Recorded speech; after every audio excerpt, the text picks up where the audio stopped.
వాళ్ళే రేజ్ అయినారు, తిట్టడానికి కూడా వచ్చినారు. ఇంకోసేపు వీడియో ఏమైనా రికార్డింగ్ చేస్తే కొట్టే విధంగా కూడా ఉన్నారు వాళ్ళు. హలో హాయ్ ఫ్రెండ్స్, ఈరోజు అయితే వినుకొండ నుంచి ఒక వ్యక్తి అయితే వచ్చినారు. ఆయనకైతే చూపిస్తాము. ఆయన పొద్దు నుంచి సెర్చింగ్ అయితే చేసినాడు, ఏమైనా దొరికినాయా లేవా అనేది అడుగుతాం. హాయ్, ఏం పేరు అన్న మీది? నా పేరు రఫీ. రఫీ భాయ్ వినుకొండ నుంచి వచ్చినారు అన్న. ఎప్పుడు వచ్చినారో మీరు? మేము పొద్దున వచ్చాము. దొరికినాయా ఏమన్నా వజ్రాలు? ఎందుకు చూపిస్తాం మీకు? చూపించడం అంటే యూట్యూబర్లు చూస్తారన్న, మనకు చూపించడం అనే కాదు. మేమేం లాక్కపోం మీ దగ్గర నుంచి. చిన్నవో పెద్దవో ఉంటే చూపించకూడదు. చూపిస్తారా ఏమన్నా? ఏం రీజన్ ఏం చూపించకుండా? పనికిరాని వజ్రాలు మీరెందుకు సెర్చ్ చేస్తారు? ఇక్కడ పనికి వచ్చేవి కాబట్టి వస్తున్నారు మీరు.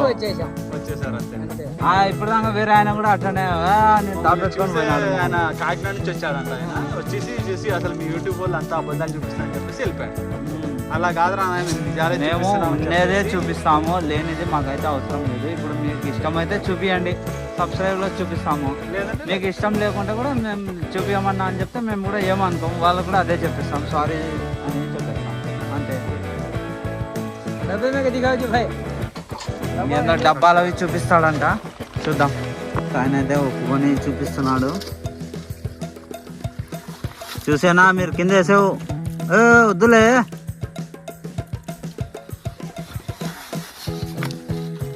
చిన్న చిన్నగా కౌంటింగ్ కరెక్ట్ ఉంది కదా? మళ్ళీ మీ పార్ట్నర్ మాతో గొడవ పెట్టుకున్నావు.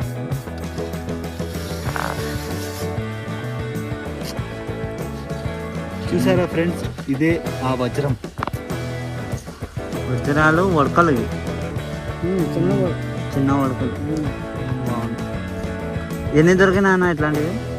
మూడు దొరికినాయి. నాలుగు ఉన్నాయి. ఓకేనా, భద్రంగా పెట్టుకోండి. మళ్ళీ మీరు పోగొట్టుకునే మా మీద వచ్చావు.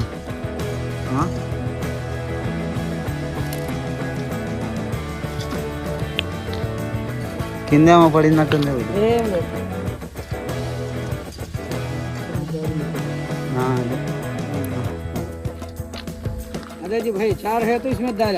మందికి చూస్తున్నారుగా, తిరుపతి నుంచి, కాకినాడ నుంచి, వినుకొండ నుంచి, ఇంకా చాలా చోట్ల నుంచి జనాలు ఇక్కడికి వస్తున్నారు.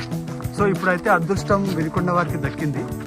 సో ఇంకా మీకోసం ఇంకా మరిన్ని వీడియోలు చేస్తూ మళ్ళీ ఇలాంటి వీడియోస్ కోసం please do like, share and ఇంకా అయితే మాట్లాడాలనుకుంటే వినుకొండనే కాదు, తిరుపతి నుంచి వచ్చినారు, కాకినాడ దగ్గర నుంచి వచ్చినారు, వేరే ఊర్ల నుంచి కూడా వచ్చినారు.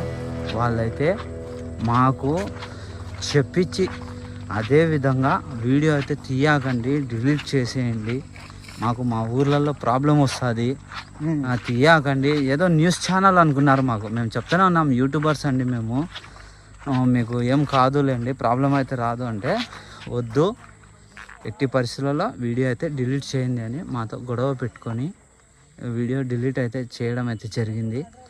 పర్లేదు, మేమైతే ఏమనుకోవడం లేదు. ఓకే, నిజాలు ఇంకా కొంతమంది వద్దనుకుంటారు, కొంతమంది కావాలనుకుంటారు, కొంతమంది చూపియండి అంటారు, కొంతమంది వద్దులే అనుకుంటారు. అట్లాంటి వాళ్ళలో వీళ్ళు కూడా ఒకరు. వద్దన్న వాళ్ళనికైతే మేమైతే వీడియో తీయట్లేదు. వాళ్ళు ఏదైనా వాళ్ళ కన్సెంట్ తోనే చేస్తున్నాము. వాళ్ళు వద్దు, మా వీడియో చూపించొద్దు అంటే మేము తీయట్లేదు. గొడవ పడాల్సి వచ్చింది. ఆయన అయితే కూల్ చేసినాడు ఇద్దరికి. నేను కూడా ఏమంత గొడవ అయితే పడలేదు వాళ్ళతోటి, నార్మల్గానే మాట్లాడినాము. కానీ